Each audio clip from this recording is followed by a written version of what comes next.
চতুর্থ শ্রেণীর ছাত্রছাত্রীরা আবার আমরা শুরু করে দিলাম দ্বিতীয় পর্বের পড়াশোনা। আজ আমরা আমাদের পরিবেশের দ্বিতীয় পর্যায়ের পড়াশোনার জন্য পঞ্চম অধ্যায় আমাদের আকাশ থেকে প্রথম পাঠ দিন রাত এর প্রশ্ন উত্তর নিয়ে আলোচনা করলাম। তোমরা মনোযোগ দিয়ে শোনো, অবশ্যই তোমাদের অতি সহজে বুঝতে পারবে এই আশা রেখে আমি তাহলে পড়াশোনা শুরু করলাম। চতুর্থ শ্রেণী আমাদের পরিবেশ, পঞ্চম অধ্যায় আমাদের আকাশ, প্রথম পাঠ দিন রাত, পৃষ্ঠা 66 থেকে 71। দু একটি বাক্যে উত্তর দাও। ছায়া কোন দিকে গঠিত হয়? আমাদের যেদিকে আলো অর্থাৎ সূর্য থাকে ঠিক তার বিপরীত দিকে ছায়া গঠিত হয়। সকালবেলায় আমাদের ছায়া কোন দিকে পড়ে? সকালবেলায় আমাদের ছায়া পশ্চিম দিকে পড়ে। এগুলো কিন্তু তোমরা নিজেরাই কিন্তু প্র্যাকটিক্যালি তোমরা কিন্তু জানো, তোমরা সকালবেলা দেখেছো। বিকেলবেলায় আমাদের ছায়া কোন দিকে পড়ে? বিকালবেলায় আমাদের ছায়া পূর্ব দিকে পড়ে। রাতে সূর্যকে দেখতে পাও না কেন? বা রাতে সূর্য কোথায় থাকে? এই যে প্রশ্নটা, এই প্রশ্নটা কিন্তু ভালো করে বুঝবে। সন্ধ্যাবেলায় সূর্য পশ্চিম দিকে অস্ত যায়, এরপর সূর্য আরও পশ্চিম দিকে চলে যায়।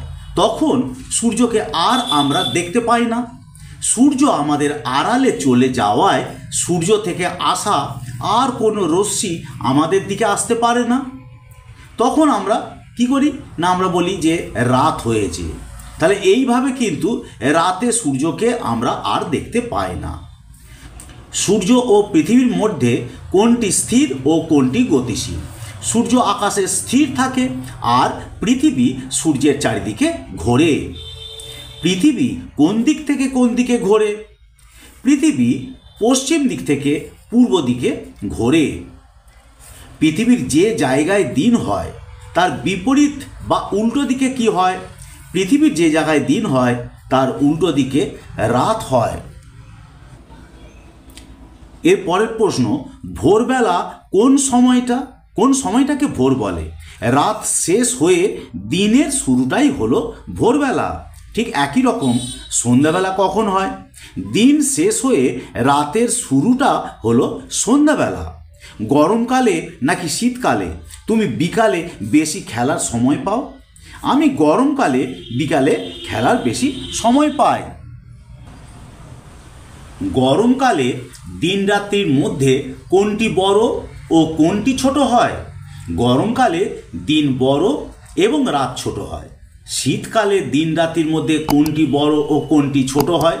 উল্টো প্রশ্ন, শীতকালে দিন ছোট ও রাত বড় হয়। গরমকাল ও শীতকালের মধ্যে কোন ঋতুতে তাড়াতাড়ি সকাল হয়? গরমকালে তাড়াতাড়ি ভোর বা সকাল হয়। এগুলো হচ্ছে একদম সংক্ষিপ্ত দু একটি বাক্যের মধ্যে উত্তর দাও। এবার আসছে সংক্ষেপে উত্তর দাও, অর্থাৎ 3-4টি বাক্য 5টি বাক্য দরকারেতে তোমরা ব্যবহার করবে। সংক্ষেপে উত্তর দাও। দিন কিভাবে হয় অথবা দিন কাকে বলে? সূর্য স্থির থাকে। পৃথিবী নিজের অক্ষের চারদিকে ঘুরতে ঘুরতে সূর্যের চারপাশে ঘোরে। এইভাবে ঘুরতে ঘুরতে পৃথিবীর যে দিকটা সূর্যের সামনে আসে সেই দিকটাতে সূর্যের আলো পড়ে ও হয়ে যায় দিন। রাত্রি কিভাবে হয় অথবা রাত কাকে বলে? সূর্য স্থির থাকে। পৃথিবী নিজের অক্ষের চারদিকে ঘুরতে ঘুরতে সূর্যের চারপাশে ঘোরে। এইভাবে ঘুরতে ঘুরতে পৃথিবীর যে দিকটা সূর্যের সামনে আসে সেই দিকটা হয় দিন, এটা আগেই বলেছি। আর ঠিক সেই সময় পৃথিবীর উল্টো দিকটাতে সূর্যের আলো পড়ে না, অন্ধকার থাকে, তখন ওই অংশে হয় রাত্রি। এরপরের প্রশ্ন, ভোরবেলা আর সন্ধ্যাবেলা ঝলমলে আলো থাকে না কেন? ভোরবেলায় সূর্য পূর্ব দিকে ওঠে। এই সময় সূর্য দিগন্ত রেখায় থাকায় সূর্যের আলো ভালোভাবে পৃথিবীতে এসে পড়ে না। তাই অল্প আলো থাকার জন্য ভোরবেলায় ঝলমলে আলো দেখতে পাওয়া যায় না। অপরপক্ষে সন্ধ্যাবেলাতেও সূর্য পশ্চিম দিকে দিগন্ত রেখায় থাকে, আর তাই একই কারণে সন্ধ্যাবেলাতেও ঝলমলে আলো থাকে না। এগুলো আমাদের বই থেকে পাঠ্য যে বই আমরা এই প্রশ্নগুলো পেয়েছি, আমরা সেই উত্তরগুলো করার চেষ্টা করছি। গরমকালে দিন বড় ও রাত ছোট হয় কেন? গরমকালে সূর্য পূর্ব দিকে আকাশের মাঝ বরাবর ওঠে ও মাথার উপর দিয়ে চলে যায় পশ্চিম দিকে। এর ফলে সূর্যের আলো সরাসরি পৃথিবীর বুকে পড়ে। তাই গরমকালে সূর্যের বেশি আলো পৃথিবীতে পড়ায় অন্য ঋতুর চেয়ে অনেক আগেই ভোর হয়। ঠিক তেমনি সূর্যের অস্তও দেরিতে হয়। ফলে গরমকালে দিন বড় হয় আর রাতও ছোট হয়ে যায়। ঠিক একই রকম প্রশ্ন যে শীতকালে দিন ছোট ও রাত বড় হয় কেন? শীতকালে সূর্য পূর্ব দিকে উঠলেও আকাশের মাঝ বরাবর মাথার উপর দিয়ে না গিয়ে দক্ষিণ দিকে হেলে পশ্চিম দিকে চলে যায়, তারপরে অস্ত হয়ে যায়।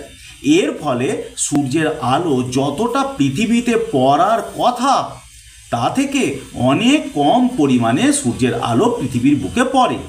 এই কম আলো পড়ার জন্য ভোর হতে দেরি হয়। ঠিক তেমনি তাড়াতাড়ি সন্ধ্যাও হয়ে যায়।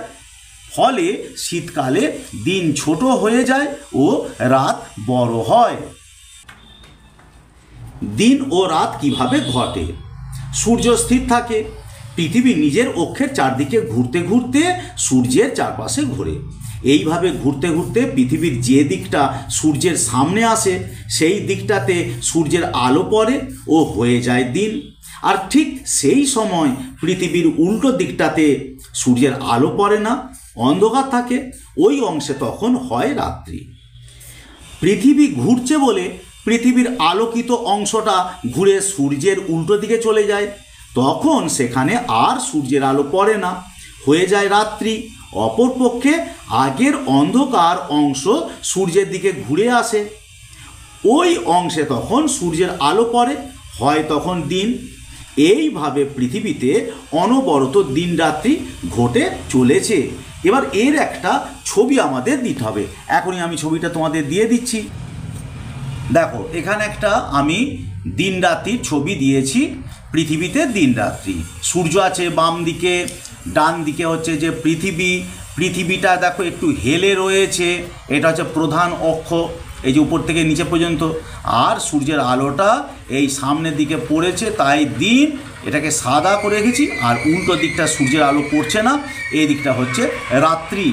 আবার যখন ঘুরে যাবে তখন এই অন্ধকারটা আলোকিত দিকে চলে আসবে, আলোর অংশটা অন্ধকারের দিকে চলে যাবে। তো এই রকমভাবে দিন রাত্রি হয়, তার একটা ছবি তোমাদের এখানে দিয়ে দিলাম। এমন কিছু জটিল ছবি নয়। ওপরে লিখবে সূর্য, পৃথিবী, দিন রাত, আর পৃথিবীতে দিন রাত্রি এটা লিখবে। এবার 700টি পাতাতে যে ছকটি আছে সেই ছকটি আমরা এবার দেখি। এই ছকেতে কি আছে না, এই ছকে আছে যে সূর্যের সামনে যদি আমরা দাঁড়াই সকাল, দুপুর, বিকাল, তাহলে আমরা কি কি জিনিস দেখব, তখন সূর্য কোন অবস্থানে থাকবে, ছায়াটা কোন দিকে থাকবে, তার ছকটা এখানেতে রয়েছে। আমার ছায়া দৈর্ঘ্য সবচেয়ে ছোট কখন হয়? দুপুর প্রায় 12টার সময় হয়। কোন দিকে গঠিত হবে এই ছায়াটা? পায়ের ঠিক কাছাকাছি অংশে, তখন সূর্যের অবস্থান প্রায় মাথার উপরে। দৈর্ঘ্য যখন সবচেয়ে বড় হবে কখন? সকাল বেলায় ও বিকাল বেলায়। এই সময় সূর্যের একদম হেলে থাকে পূর্ব আর পশ্চিম দিকে, তাই দৈর্ঘ্যটাও বড় হয়। কোন দিকে গঠিত হয় না, সকালবেলায় পশ্চিম দিকে এবং বিকালবেলায় পূর্ব দিকে আমাদের ছায়া গঠিত হয়। তখন সূর্য তার বিপরীত দিকে থাকে। তাহলে সূর্য হচ্ছে যে সকালবেলায় পূর্ব দিকে এবং বিকালবেলায় পশ্চিম দিকে থাকে। ক্রমে এবার বড় থেকে যখন ছোট হচ্ছে তখন কি হবে সেই ছায়া? সকাল বেলা থেকে যত বেলা বাড়ছে দুপুর প্রায় 12টা পর্যন্ত আমাদের কি হয়? ছায়াটা ক্রমে বড় থেকে ছোট হতে থাকে। পশ্চিম দিকে তখন আমাদের ছায়াটা গঠিত হয় আর সূর্য পূর্ব দিকে থাকে। তার ঠিক উল্টো ঘটনা, ক্রমে ছোট থেকে বড় আমাদের ছায়া হবে দুপুর প্রায় 12টার পর থেকে বিকাল বেলা পর্যন্ত। এই সময় ছায়া পূর্ব দিকে হবে। কেন না, সূর্য যে পশ্চিম দিকে আছে, তাহলে আমরা এই পাঠের এই অধ্যায়ের আমরা সামগ্রিকভাবে প্রশ্ন উত্তর নিয়ে আলোচনা করলাম। এই প্রশ্ন উত্তরগুলো যদি চোখের সামনে তোমরা দু একবার যদি ভালো করে দেখো আর অবশ্যই যদি শুনে নাও, তাহলে আর তোমাদের কোনো সমস্যা হবে না। তাহলে ভিডিওটা এখানে শেষ করছি, পরবর্তী ভিডিওর অপেক্ষায় তোমরা থাকবে নিশ্চয়ই। এই পর্যন্ত।